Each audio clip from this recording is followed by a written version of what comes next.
TV Fortaleza, a emissora da Casa do Povo.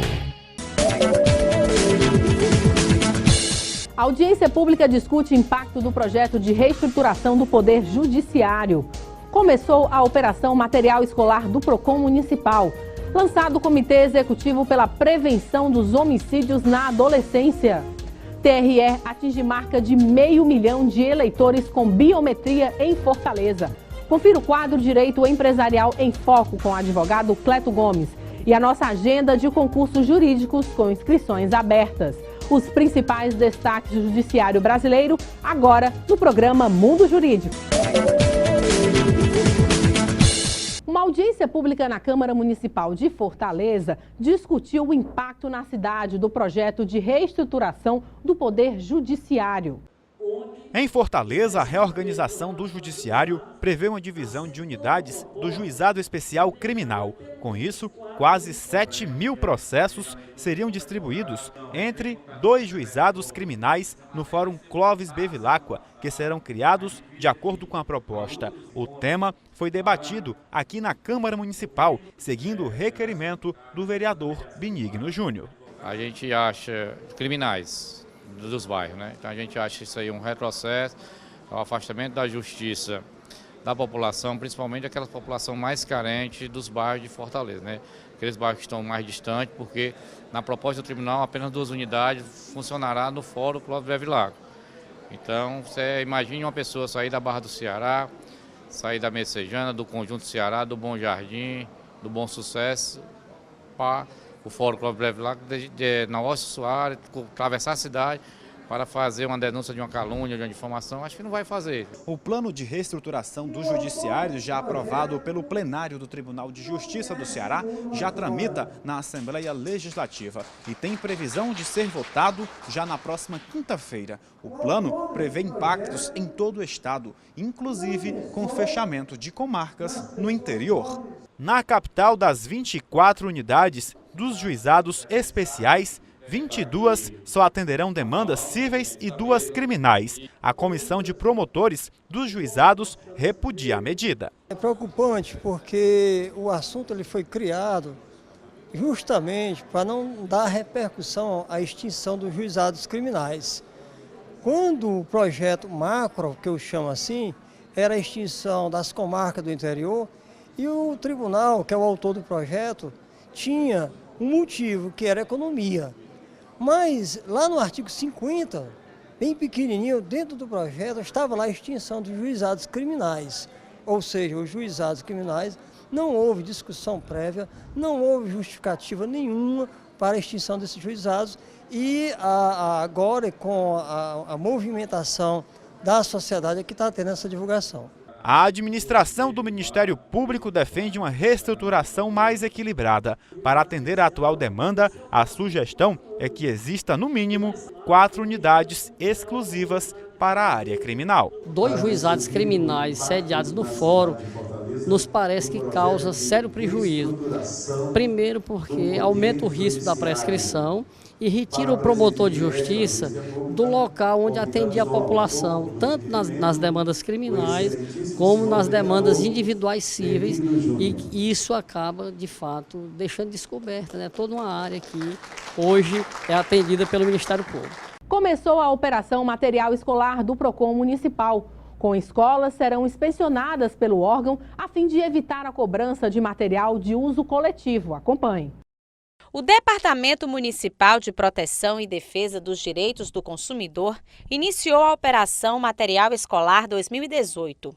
A recomendação visa orientar escolas sobre itens que não podem ser cobrados na lista de material escolar. O PROCON Fortaleza vai entregar essa recomendação administrativa no sentido de alertar as escolas particulares de que não exija na lista de material escolar produto de uso coletivo, que não é permitido por lei, e o objetivo é esse, alertar nesse primeiro momento. Caso contrário, elas estarão passíveis de penalidades. Estão proibidos produtos como álcool, caneta para lousa, copos descartáveis, desinfetante, esponja para pratos, papel higiênico, entre outros. Também não é permitido especificar marcas e exigir taxa para aquisição de material, desde que seja uma decisão entre pais e empresa. Essa primeira fase da operação material escolar funciona como um momento de recomendação. É como se fosse uma ação educativa. Ao todo, 100 escolas da capital cearense serão visitadas e receberão uma notificação, que é um formulário contendo os itens que são proibidos para ser cobrados na lista de material escolar.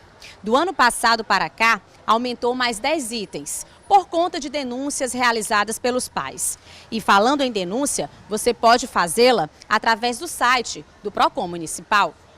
Primeira quinzena de novembro, nós iniciaremos aí a fase pré-punitiva, que é notificá-los para que apresentem num prazo máximo de 5 dias a lista de material escolar deles, para que a gente faça um comparativo com a lista de material escolar, na verdade, os itens que não podem ser cobrados, que foram publicados pelo PROCON Fortaleza. Caso se constate que há esse tipo de irregularidade, que estejam cobrando, exigindo na lista do material escolar, inclusive alguns estabelecimentos ainda fazem isso, condicionando a realização da matrícula, esses estabelecimentos serão estão passíveis das penalidades administrativas, dentre elas a multa administrativa, que pode chegar a 11 milhões. Mas antes de denunciar, os pais que verificarem alguns produtos abusivos na lista podem resolver diretamente com a escola. Caso o estabelecimento não retire, aí deve denunciar o PROCON Fortaleza, e aí os pais ou responsáveis fiquem tranquilos que podem fazer isso, inclusive de forma anônima, porque estabelece uma relação com a escola e muitas vezes encontra essa dificuldade de fazer essa denúncia se identificando. Então, pode usar os nossos canais de forma anônima, tanto o nosso site como o telefone 151, ou também de forma presencial na sede ou nos nossos núcleos, nos VaptVups de Messejana e Antônio Bezerra. O Ceará registrou 4.000 homicídios em 10 meses incompletos em 2017. A média diária de crimes violentos, letais e intencionais no Ceará já é de 15. Em Fortaleza, só em setembro, foram 173 homicídios, 3 vezes mais do que o mesmo mês no ano passado. A Barra do Ceará, de 1º de janeiro até hoje, 73 pessoas foram assassinadas, a maioria com idade de 14 a 29 anos. Para diminuir a escalada de mortes por assassinatos, a Prefeitura de Fortaleza lançou um comitê executivo pela prevenção dos homicídios na adolescência. O objetivo é organizar um sistema de investigação social. O Comitê Executivo Municipal pela Prevenção dos Homicídios na Adolescência contará com regulamento interno e estará vinculado ao Poder Executivo numa união de esforços junto às secretarias. Garantir a comparabilidade de estatística de homicídios. Às vezes a gente tem critérios diferentes para vários estudos, a gente tentar garantir uma comparabilidade desses estudos, né? E também para poder utilizar nas nossas ações, realizar os levantamentos socioespacial dos territórios mais vulneráveis aos homicídios, aprofundar isso, porque isso já é feito, mas o comitê vai ter esse papel também. Sensibilizar os formuladores, gestores e técnicos de políticas públicas, isso é fundamental para que funcione, para funcionar na ponta. Desenvolver planos, protocolos e ações para a prevenção dos homicídios na adolescência, elaborar e coordenar projetos voltados aos territórios mais vulneráveis, né? A gente tem em Fortaleza alguns territórios onde os homicídios estão muito concentrados, né? E tem características semelhantes e parecidas. Isso, com certeza, né, vai repercutir em muitas reflexões, em formação de redes, vamos dizer assim, na visão, inclusive, mais avançada e mais clara sobre essa problemática que afeta a nossa juventude, né, de forma tão dramática. O comitê terá duração de 3 anos e a expectativa é que a estratégia de combate aos homicídios na adolescência gere resultados positivos. Como não há uma fórmula racional e certeira, é preciso que a gente, obviamente, cercado de bons especialistas, de boas experiências, revisitando o que deu certo em outros locais do mundo, tente formular caminhos experimentais e nossos para podermos reagir ao que está posto, né? E também não podemos ceder às pressões mais urgentes, né, diria, seja provocada por quem quer que seja, né, de poder dizer que há um caminho rápido, é o caminho da repressão, é o único caminho para isso, né, e há um certo apelo nisso, né. O medo, né, também comove as pessoas, né, e muitas vezes cega um pouco as pessoas. Alguns vereadores participaram do evento e destacaram a importância do comitê. O que está acontecendo com o adolescente? Será que é falta de escola? Será que é falta de uma conversa? Será que é falta daquela socialização que tanto nós precisamos? Então, esse comitê vai investigar as principais causas e vai, com certeza, contribuir para que as pessoas possam minimizar essa epidemia que está acontecendo no Brasil e no mundo. Isso se resolve, sobretudo, com política social e políticas que são obrigação e responsabilidade da prefeitura. Políticas para garantir que as crianças estejam na escola, políticas para garantir que as mães adolescentes sejam acompanhadas, a boa parte dos meninos assassinados, como diz a pesquisa desenvolvida pela Assembleia, é filho de mães adolescentes, cresceu numa comunidade onde não havia creche, onde não havia espaço para atividade cultural, espaço para atividade esportiva e tem como única perspectiva de status social, às vezes, o mundo do crime. O Senado Federal decidiu na última terça-feira, por 44 votos a 26, que o senador Aécio Neves, PSDB de Minas Gerais, pode voltar a exercer o mandato parlamentar. O tucano estava afastado da casa desde o final de setembro, quando a primeira turma do Supremo Tribunal Federal tomou a decisão por 3-2, com base nas investigações contra o mineiro, a partir das delações premiadas de executivos do grupo JF. O colegiado também impôs a Aécio o recolhimento noturno, medida que, assim como a suspensão do mandato, foi derrubada pelo plenário do Senado. E para analisar os mais recentes acontecimentos no campo político, nós conversamos agora com o advogado, especialista em direito eleitoral e autor do livro Infratores no Poder, entre outros, o advogado Djalma Pinto. Doutor Djalma, é um prazer tê-lo aqui em nosso estúdio novamente. Prazer todo meu, uma honra participar do seu programa. Inicialmente, diante desta crise política sem precedentes, na qual o país está mergulhado, eu gostaria que o senhor respondesse para os nossos telespectadores qual é o principal objetivo do poder. Olha, o poder, ele tem como finalidade precípua, primeiro, realizar o bem comum, depois, dirimir os conflitos e distribuir e produzir as leis. A nossa grande dificuldade é educar o homem para qualificá-lo para o exercício realmente das funções públicas, das atribuições do Estado. Infelizmente, nós não compreendemos o Estado com a sua finalidade precípua de realizar o bem comum.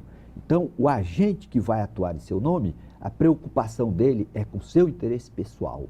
O problema da nossa desigualdade aguda e da nossa pobreza crescente é exatamente porque não preparamos homens com grandeza de espírito, com a noção da finalidade do Estado, de fazer o melhor pela coletividade e não pelo seu interesse pessoal. Então, em todas as esferas do poder, no âmbito do legislativo, do executivo e do judiciário, de um modo geral, as pessoas vão para também satisfazer o seu interesse pessoal, colocando muitas vezes o interesse superior da coletividade, o interesse superior da instituição, abaixo da sua conveniência pessoal. Já vão pensando em si logo completarem do poder. Em última análise, usar o poder para satisfação também de interesse pessoal. Essa é a diferença dos países que têm prosperidade, como a Dinamarca, a Suécia, Suíça, em que esses países chegaram num nível de educação política, de educação para a cidadania,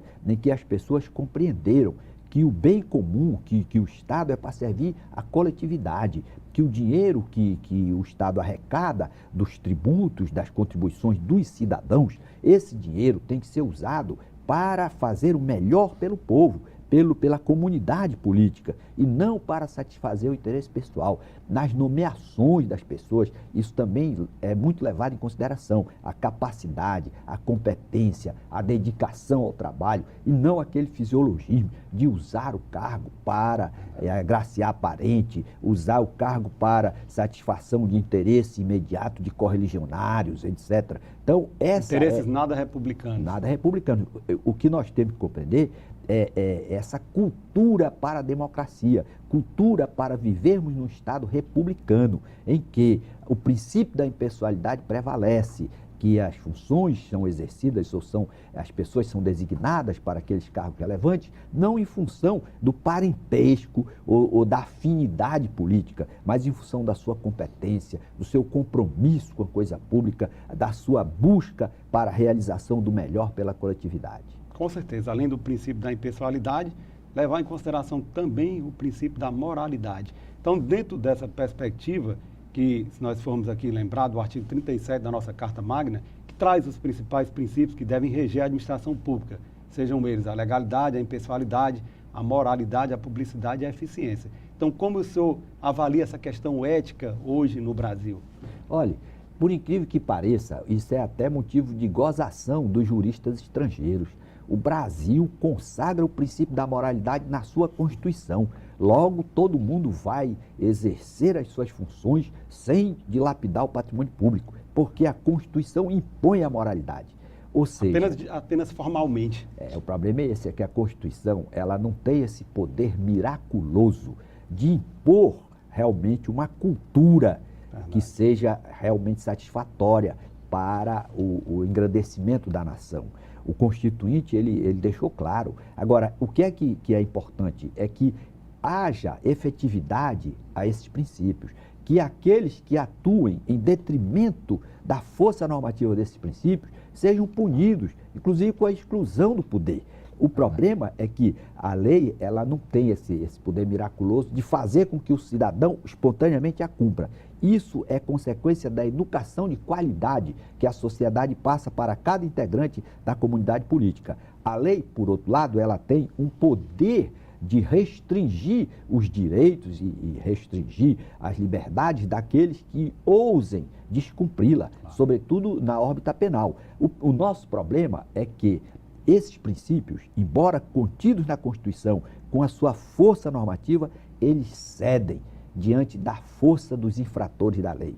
O nosso problema no Brasil é excesso de prestígio de delinquentes e de infratores que atuam no poder político, porque no poder econômico, esses infratores encontraram no juiz Sérgio Moro um óbice à sua pretensão de atuar de forma criminosa em detrimento do interesse público. O juiz Sérgio Moro, em 517 anos, pela primeira vez, fez a imposição da lei penal para os detentores do poder econômico. O que a sociedade espera é que a Suprema Corte também, assegurando contraditório e ampla defesa, aplique a lei penal para os detentores do poder econômico ou do poder político, para que haja realmente a compreensão de que o Estado se destina a servir a coletividade e não aos seus governantes. Doutor Djalma, essa decisão do Senado Federal de restituir, de devolver o mandato do senador Aécio Neves, foi acertada? Porque na cabeça do leigo fica uma grande dúvida, paira uma grande dúvida. Será que essa decisão ela foi tomada em consonância com a Constituição Federal? Eu gostaria que o senhor comentasse logo após um breve intervalo. A Câmara Municipal de Fortaleza não para de trabalhar pela população da nossa cidade. E para que você fique sempre por dentro do nosso dia a dia, temos vários canais de comunicação. Confira o que acontece na Câmara pelo site e pelas nossas redes sociais, como Facebook, Instagram, YouTube, TV Fortaleza e Rádio Fortaleza. Acesse, comente, assista, participe. A casa é sua também. Câmara e você, juntos construindo uma Fortaleza melhor. Nós voltamos a entrevistar o advogado especialista em direito eleitoral, Djalma Pinto. Doutor Djalma, a pergunta que ficou no ar no bloco anterior foi sobre essa decisão do Senado de devolver o mandato do senador Aécio Neves. Essa decisão foi acertada ou ela de alguma forma feriu a nossa Carta Magna? Ela feriu. É a autonomia do Supremo Tribunal Federal para fazer a Constituição ser cumprida, para garantir a igualdade entre os cidadãos. A Suprema Corte abdicou dessa prerrogativa de dizer a última palavra em relação à aplicação da lei quando violada. A lei penal prevê realmente essa medida cautelar de natureza penal restritiva de direitos para garantir a autoridade que trabalha no inquérito, na apuração dos crimes, que os infratores da lei não consigam dificultar essas apurações. Então, a invocação é de que a Constituição só prevê a prisão do parlamentar no crime inafiançável quando ele é preso em flagrante. Mas, por outro lado, essas prerrogativas que são asseguradas aos congressistas, elas são restritivas, a interpretação dela tem que ser restritiva. Se a Constituição não proíbe a aplicação das medidas cautelares para os senadores e deputados, não há como você ampliar essa imunidade. A imunidade, a Constituição diz com muita ênfase no artigo 53, se restringe a palavras, ações e votos no exercício do mandato, no exercício da função, no cumprimento daquela obrigação de delegado do povo, de representante do povo. Não, a imunidade não pode ser estendida aos crimes praticados que nada tem a ver com a ação do parlamentar em favor da coletividade, no cumprimento da sua atribuição. Então, me parece que quando o Supremo Tribunal Federal, pelo voto de desempate da presidente, abdicou dessa prerrogativa de impor a força normativa da Constituição, ele fragilizou a sua autoridade, estimulando mais ainda a impunidade da República. Por quê? Você tem 2 parlamentares, um senador que está condenado e um deputado que está condenado com decisão penal transitada em julgado a 7 anos e 2 meses de reclusão. O deputado, durante o dia, ele é parlamentar, ele é legislador, formulando normas de conduta para a cidadania. E durante a noite, ele é presidiário. É evidente que isso é incompatível com a República. Uma democracia que pretende ter duração de longo prazo não pode tolerar essa aberração. Isso não existe em nenhum país do mundo que queira ter estabilidade. Isso acaba fragilizando a nossa democracia, provocando um descrédito dos cidadãos que passam então a querer buscar salvadores da pátria. O Supremo devia urgentemente rever essas posições para assegurar a força normativa da Constituição, impedindo que os infratores da lei, aqueles que estão condenados por decisão transitada em julgado, ainda continuem abrigados no Parlamento. O Parlamento não pode servir de abrigo para delinquentes. Só acredito, então, que essa decisão, ela, de certa forma, também acabou mitigando ou ferindo o princípio da separação dos poderes? Porque ela, na verdade, ela comprometeu a autonomia, a última palavra que se reconhece ao Supremo Tribunal Federal. A Suprema Corte tem que aplicar o direito com base na realidade onde ele tem vigência. Se o Supremo Tribunal Federal condena o deputado pela prática de um crime a 7 anos de reclusão, ele tem que dar efetividade ao artigo 15, inciso 3º da Constituição, que manda suspender os direitos políticos daquele que for condenado por decisão transitada em julgado. Ora, o condenado invoca o artigo 53, parágrafo 2º, que diz lá que quando houver condenação, caberá à Câmara ou ao Senado, conforme seja o órgão ao qual vinculado o condenado, deliberar sobre o afastamento. Mas, diante da realidade em que são centenas de deputados violando o Código Penal, denunciados ou indiciados pela prática dos mais diversos crimes no Supremo Tribunal Federal, o Supremo, diante dessa realidade, devia fazer com que a norma do artigo 15, inciso 3º, prevalecesse sobre a norma do artigo 53. Para quê? Para que o parlamento não abrigasse delinquentes.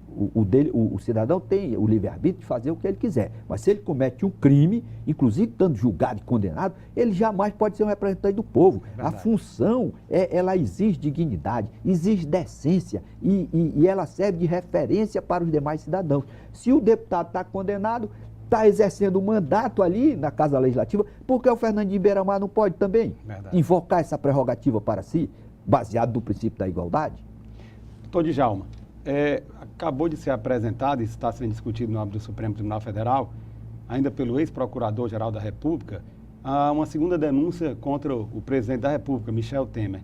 Como é que ocorrerá esse processo de votação? Você poderia falar um pouco sobre esse processo? Houve um parecer na Comissão de Constituição e Justiça e o parecer foi pela rejeição para não autorizar o prosseguimento do processo no Supremo Tribunal Federal. Lembrando aqui que o processo é por organização criminosa, né? E obstrução da justiça. São 2 fatos que são imputados ao presidente com base naquela delação do Joesley, daquele empresário. E a Câmara, então, terá a prerrogativa de deliberar sobre isso. A Constituição, ela exige que, para que o presidente seja processado, seja denunciado perante o Supremo Tribunal Federal, há necessidade de uma autorização prévia da Câmara, lá com a quantidade de 2/3 dos seus integrantes, para que haja essa autorização. O grande peculiaridade desse caso é que, se a Câmara autorizar e o Supremo Tribunal Federal receber a denúncia, o presidente é imediatamente afastado da sua função. Certo.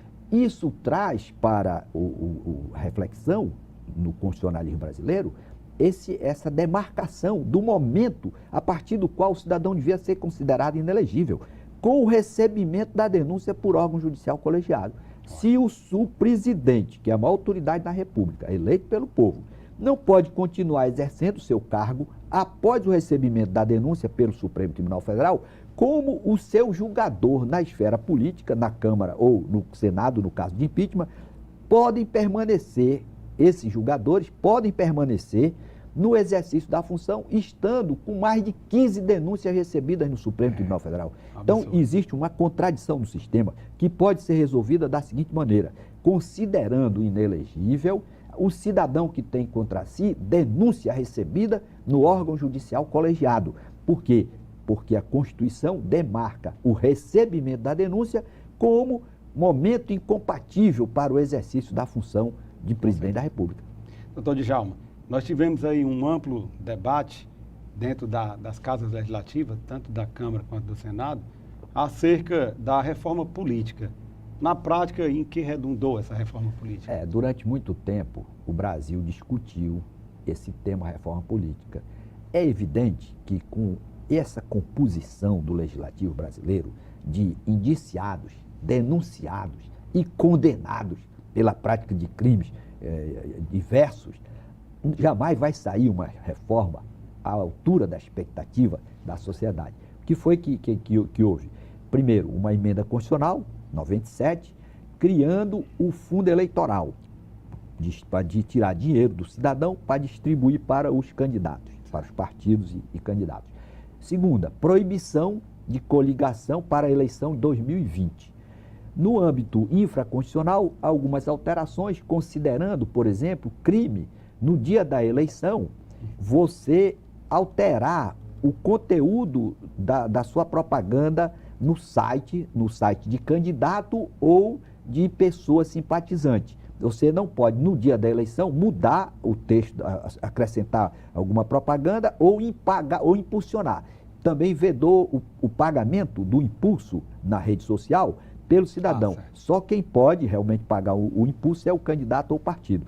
E outra restrição, por exemplo, o cartaz só pode ser de meio metro quadrado em residência, proibiu também o carro de som de circular na rua, só pode em carreata, passeata ou comício. Enfim, pequenas alterações que não vão modificar esse quadro deplorável de pessoas denunciadas ou condenadas exercendo o mandato eletivo. Você tem, por exemplo, o cidadão condenado por estupro, por latrocínio, na primeira instância. Pode ser candidato.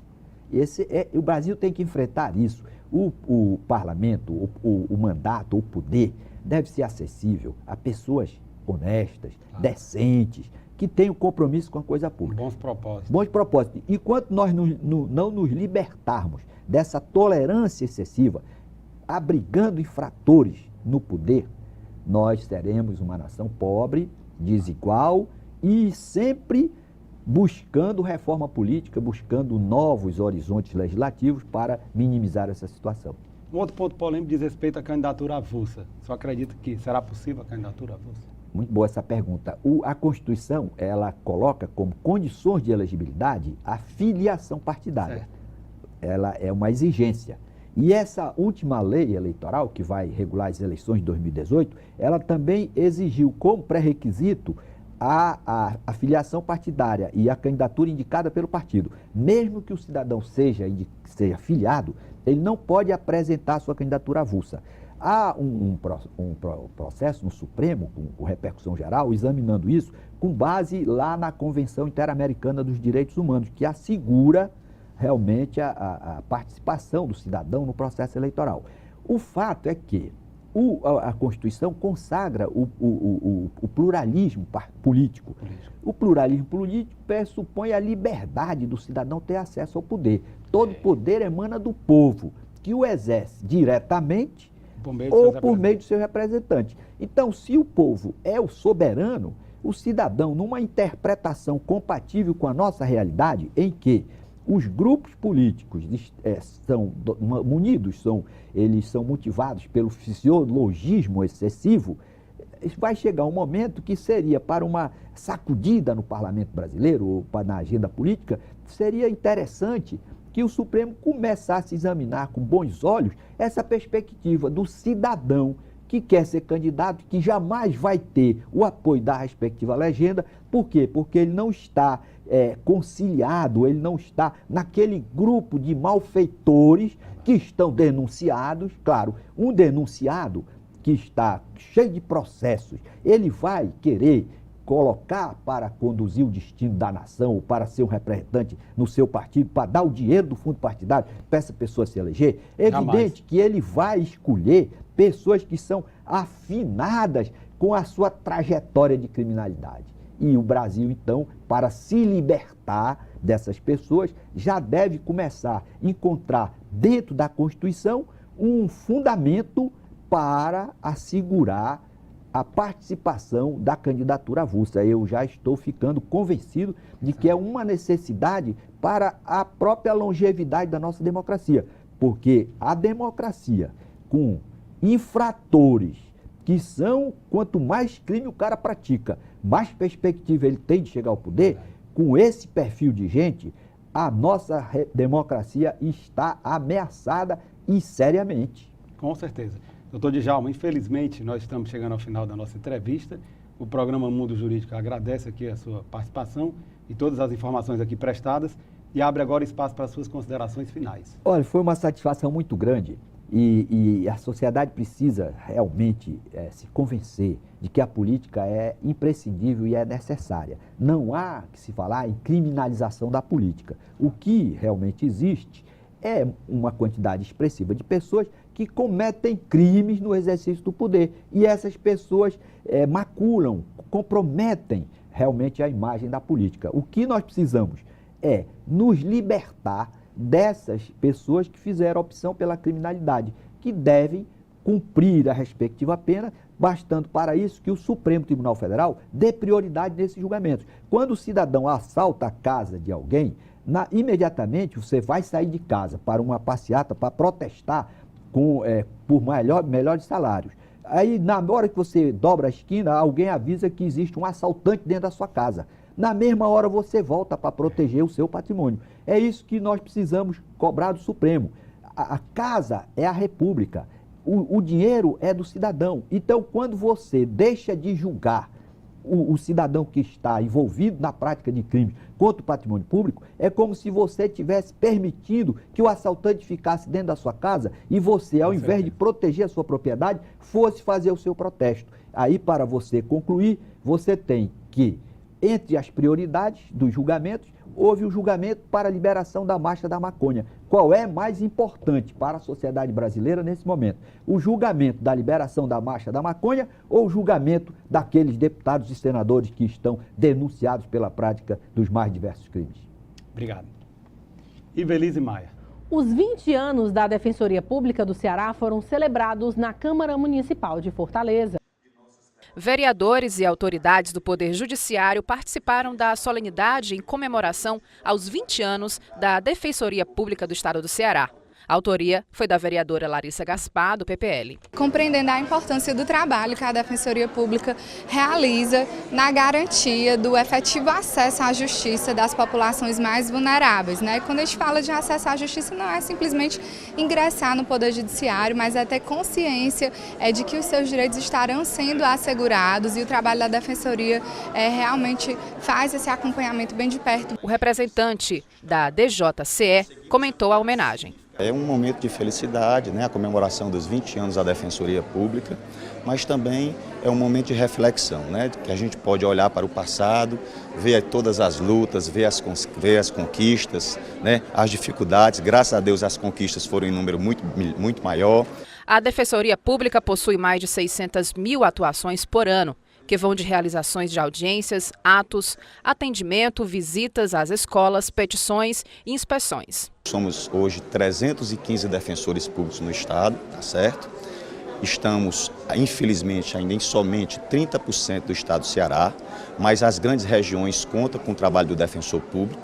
Então, onde tem um defensor público, existe um trabalho de excelência. Ao longo desses 20 anos, foi o caminho mais acertado na defesa dos direitos humanos, na defesa das principais reivindicações do seu público usuário e a prova disso é que ela coloca, dialogando com o seu usuário, uma pessoa representando a sociedade civil. A Câmara Municipal, através da digna vereadora, acho que foi uma proposição bem lembrada pela valorização que tem que ser dada à Defensoria Pública no Estado, pelo serviço que vem prestando às classes mais pobres, tanto no interior do Estado, como na capital, como na zona metropolitana. A previdência complementar fechada no Brasil vem crescendo a cada ano. O brasileiro percebeu que é preciso pensar no futuro, poupar hoje para ter qualidade de vida amanhã. Na prática, os planos de previdência complementar funcionam como uma poupança. É um investimento de longo prazo e uma forma de investir bem flexível e transparente, em que você pode acompanhar, através de extratos, a rentabilidade de seus investimentos. Formar uma reserva financeira para realizar um sonho e até planejar uma aposentadoria segura a longo prazo, além de uma renda para casos de invalidez e uma pensão paga aos seus beneficiários caso ocorra alguma fatalidade. Esses são os principais objetivos de quem já aderiu ao plano de benefícios previdenciários do advogado, o OABPrev Ceará. Por isso, não perca tempo, faça já o seu plano de previdência complementar e garanta o seu futuro. Para mais informações, é só ligar para 3464-3991. No quadro Direito Empresarial de hoje, com o advogado Cleto Gomes, você saberá como se dará o pagamento de prêmios e abonos com a lei da reforma trabalhista, que entrará em vigor a partir do dia 13 de novembro.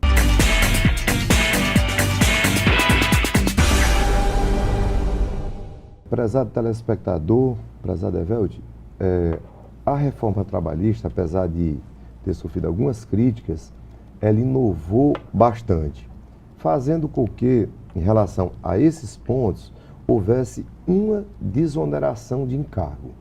Eu considero como um dos itens mais importantes da reforma esse relacionado com o pagamento de prêmios, abonos, dentre outros benefícios que eles passaram a não integrar a remuneração.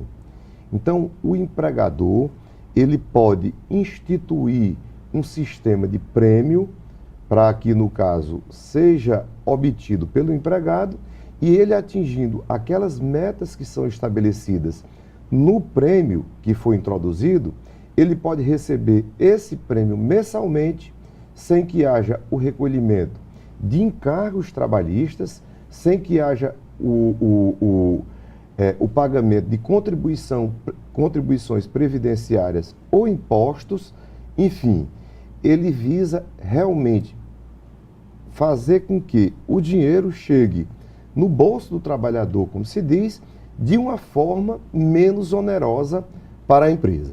Ou seja, aquele valor que poderia estar sendo recolhido para a Previdência, ele vai chegar de uma forma direta no bolso do trabalhador, porque, infelizmente, nós não temos uma previdência social que garanta ao empregador uma segurança na sua aposentadoria, um atendimento médico adequado, ou melhor, porque o sistema de saúde está muito a desejar e, em termos de escola, nem se fala.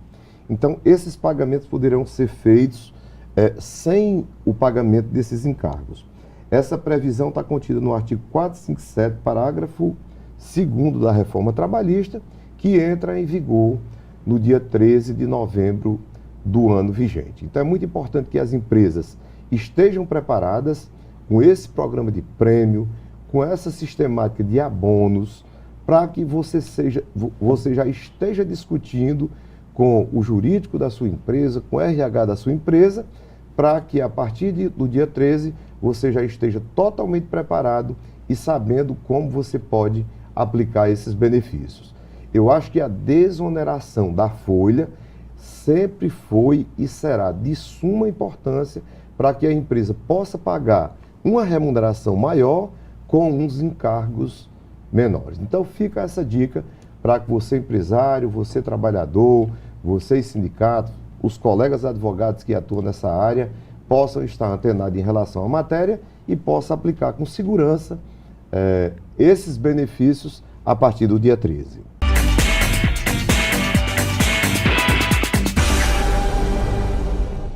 O Tribunal Regional Eleitoral do Ceará atingiu a marca de 500 mil eleitores atendidos com biometria em Fortaleza. O número representa 30% dos 1.709.217 eleitores da capital. Quem se dirige a um dos 10 postos de atendimento para fazer o título pela primeira vez, transferir o domicílio eleitoral ou tirar a segunda via, realiza a biometria, com a coleta da foto, assinatura e impressões digitais. O TRE pretende atingir em Fortaleza a marca de 45% de eleitores com biometria até maio do próximo ano, quando será encerrado o prazo de eleitores para as eleições de 2018. A Secretaria de Justiça e Cidadania do Estado do Ceará conta com uma equipe de advogados lotados dentro das unidades prisionais, prestando assistência jurídica para os internos e familiares. E para falar sobre a importância deste trabalho, nós conversamos agora com o coordenador dos advogados nas unidades prisionais, Dr. André Campos. Dr. André, é um prazer tê-lo aqui em nosso estúdio. Satisfação é nossa, trazendo aqui um abraço fraterno da nossa secretária, a doutora Socorro França, para participar desse debate aí engrandecedor em prol dos nossos colegas advogados. Obrigado. Então, André, inicialmente eu gostaria que o senhor ressaltasse aqui para os nossos telespectadores qual é a principal missão dos advogados envolvidos hoje com a atividade jurídica dentro das unidades prisionais do Estado do Ceará. Como se sabe, a própria LEP, a própria Constituição Federal, ela proporciona aos internos do sistema o acesso à justiça. Um dos viés dos advogados dentro das unidades prisionais é exercer, em parceria com a Defensoria Pública e com os demais atores do sistema jurídico, essa atividade, né? Além disso, os advogados também prestam assessoria jurídica aos diretores das unidades. E de que forma, na prática, é feito a desenvolver esse trabalho nas unidades?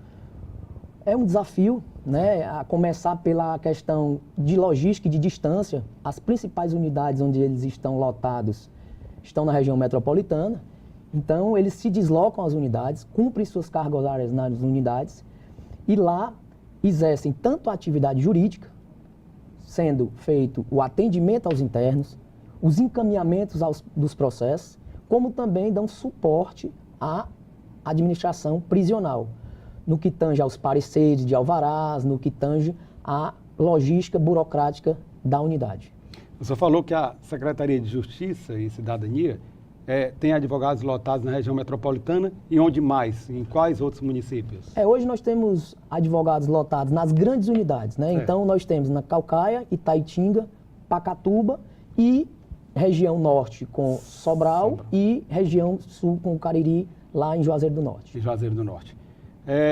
O senhor me falava, inclusive antes de iniciarmos a nossa entrevista, sobre a importância de um diálogo aberto, de um diálogo franco com Defensoria Pública, Tribunal de Justiça e o próprio Ministério Público, para que as ações no campo jurídico sejam feitas de forma coordenada, na verdade? Na verdade, a Secretaria de Justiça ela faz a administração prisional. Certo. Ela é muito maior do que uma simples atividade jurídica. Então, nós não podemos pensar em atividade jurídica do sistema apenas com um dos atores. Nós temos que chamar a mesa, conversar o Judiciário, conversar o Ministério Público, a Defensoria e a Sejus, que administra, para que a gente consiga minimizar as dificuldades e dar uma resposta mais satisfatória ao interno. Esse trabalho, então, desenvolvido pelos advogados, como o senhor bem ressaltou, que é um trabalho que deve ser feito em parceria, apoiando a Defensoria Pública do Estado. Então, gostaria que o senhor destacasse a importância desse trabalho, principalmente diante de um quadro insuficiente de defensores públicos para o Estado do Ceará. Nós sabemos que existe um déficit muito grande. É fato.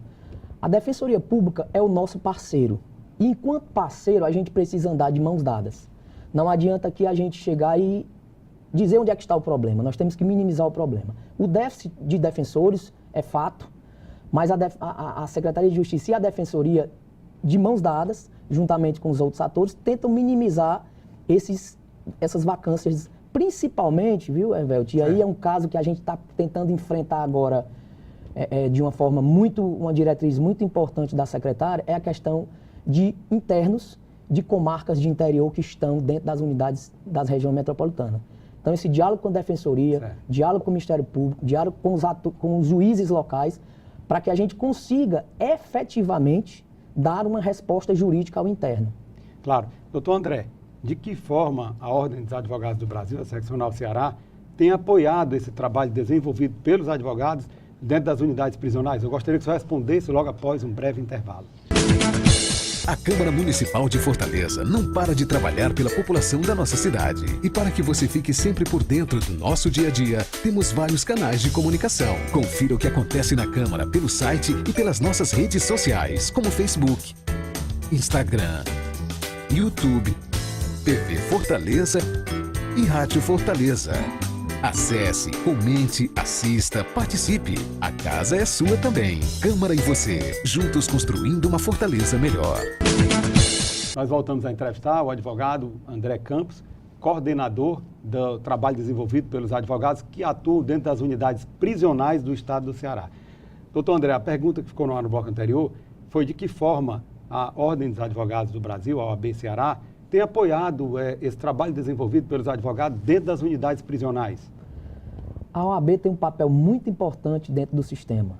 O Conselho Penitenciário é quem vai dar as diretrizes políticas para minimizar os traumas do sistema. Nós temos procurado diálogo franco, via comissões, tanto a Comissão de Direito Prisional, Direito Penitenciário, a Comissão agora de Direito de Segurança Pública, Comissão de Direitos Humanos, para que a gente consiga unir forças, né, mão de obra, de trabalho, porque o que acontece?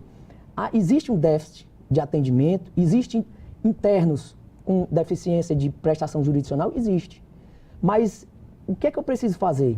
Nós estamos agora em Juazeiro do Norte, numa parceria sólida com a Comissão de Direito Penitenciário, no qual nos emprestou advogados para fazer diagnósticos processuais de internos da cadeia pública. Por quê? Deficiência de defensores, é fato, mas a gente, enquanto sistema, se sente na obrigação de entregar essa prestação jurisdicional para o nosso interno. Então, esse tipo de parceria está sendo construída com outras comissões nas subseccionais do estado do Ceará? Na verdade, a gente trata aqui a região metropolitana já de uma forma que está melhor, evoluída. Mas no interior, a problemática é bem mais complicada. Então, nós nos valemos dos colegas advogados via comissões, que aí existem questões institucionais, eu entendo, Hervélt, que o acesso jurídico gratuito, ele é uma premissa de direitos humanos. Verdade. Então, se uma instituição que trabalha naquilo, que é o seu mistério, ela precisa parcerizar, vamos parcerizar. Entendeu? Então, vaidades institucionais que precisam ser superadas para que a gente tenha o atendimento eficaz ao nosso público. Qual é o nosso cliente? É até difícil você falar de frente para a sociedade que o nosso cliente é o interno do sistema prisional. Verdade. O senhor falava sobre os desafios encontrados pela categoria. Um dos desafios, o senhor citou a questão da distância. Quais outros desafios são encontrados pela categoria? Na verdade, só sabe os desafios quem está lá dentro. Você passar uma carga horária dentro de uma unidade prisional é um desafio. Você vivenciar o intramuros é uma situação, digamos assim, até inusitada. Mas o nosso trabalho, Hervélt, depende de uma categoria profissional que aqui eu quero parabenizar, que existem abnegados. A nossa secretária tem empenhado esforços aí com esse novo concurso público. O nosso trabalho de advogados, ele não é só, ele é um trabalho em parceria fiel com o agente penitenciário. É ele quem nos coloca a segurança, é ele quem nos coloca de frente com o interno para que o nosso trabalho seja realmente efetivado. Doutor André, o senhor falava também sobre a importância da parceria para a construção de políticas públicas. A parceria é fundamental mesmo? Não se pode tratar de sistema penitenciário com uma secretaria só.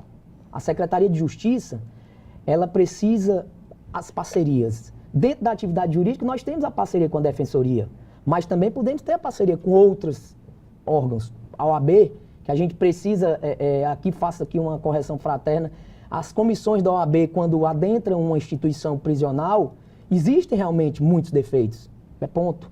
Mas a gente precisa chamar as comissões para que coloquem à disposição também colegas advogados que nos ajudem a efetivamente esse déficit prisional de atendimento, que ajude efetivamente a gente diminuir esse déficit. Doutor André, o senhor falava também sobre um trabalho que está sendo desenvolvido em parceria com as comissões de direito penitenciário das subseccionais da OAB, no sentido de fazer uma força-tarefa, um mutirão, não seria nem um mutirão, uma força-tarefa mesmo, para levantar dados, né, e diagnóstico processual dos internos em várias cadeias. Esse trabalho está sendo realizado em Juazeiro do Norte, inicialmente. Ele vai ser estendido também para outras unidades? Como para você saber mais ou menos esse mecanismo, dentro de uma unidade prisional, aquele interno que não tem um advogado, isso falando da cadeia pública de Juazeiro, e nós, nessa parceria com a Comissão de Direito Penitenciário da região do Cariri, nós vamos dividir entre 8 colegas advogados para que seja feito o diagnóstico e aí a gente pensa os encaminhamentos.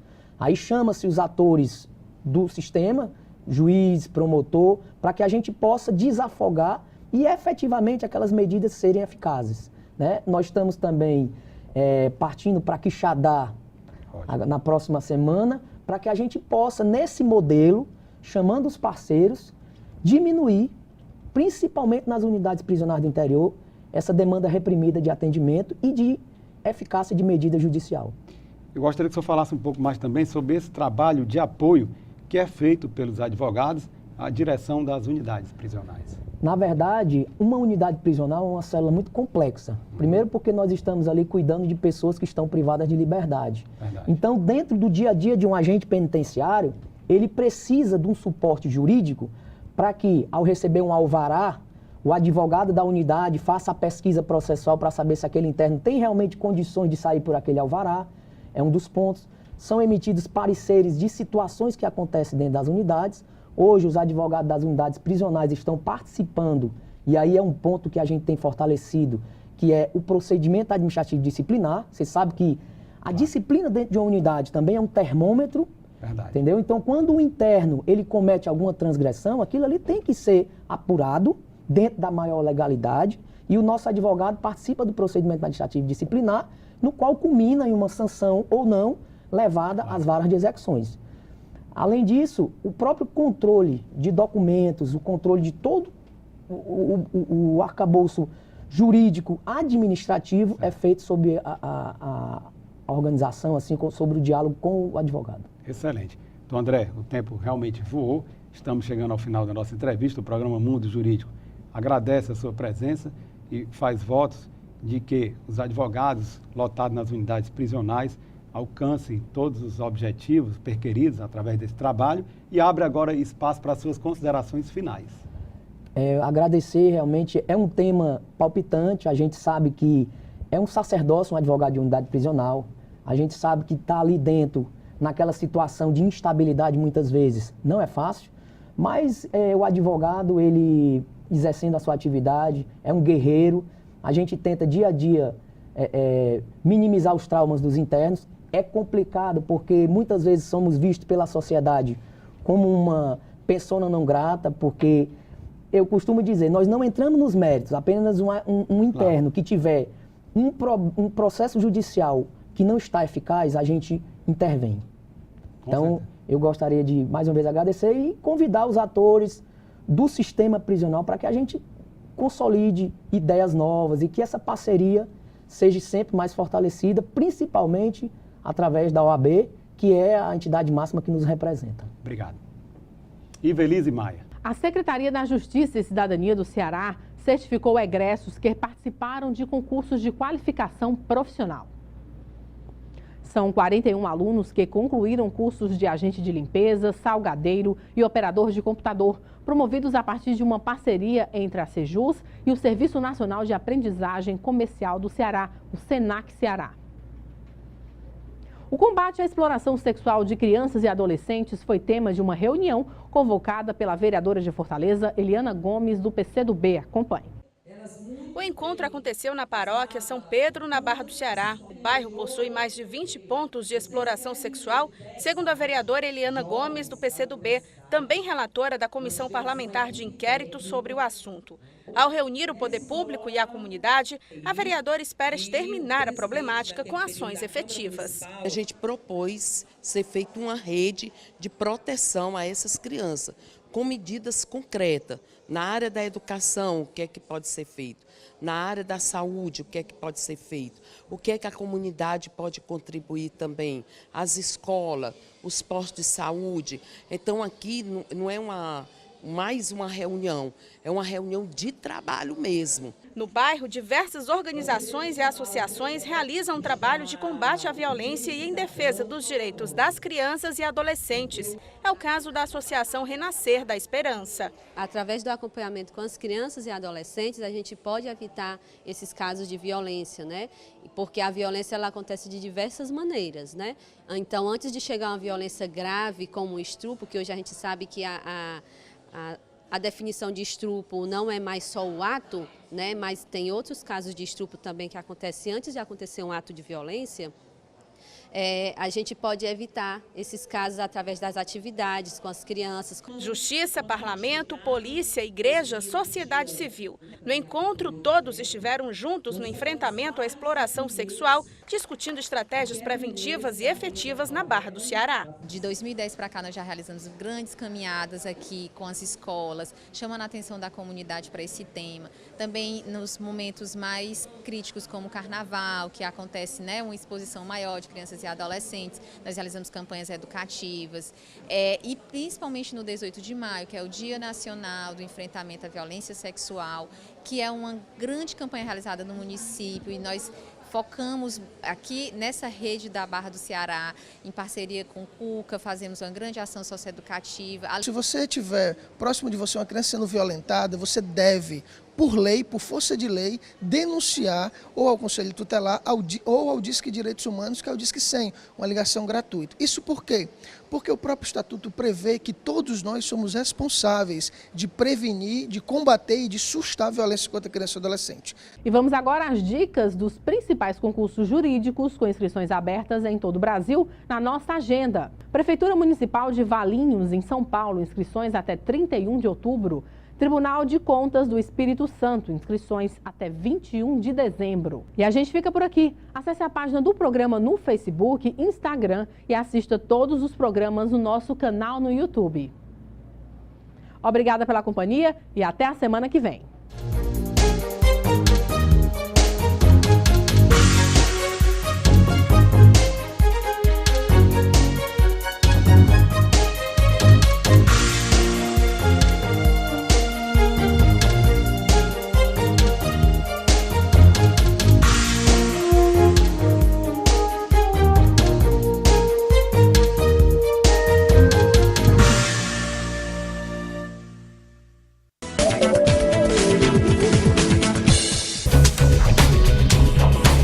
TV Fortaleza, a emissora da Casa do Povo.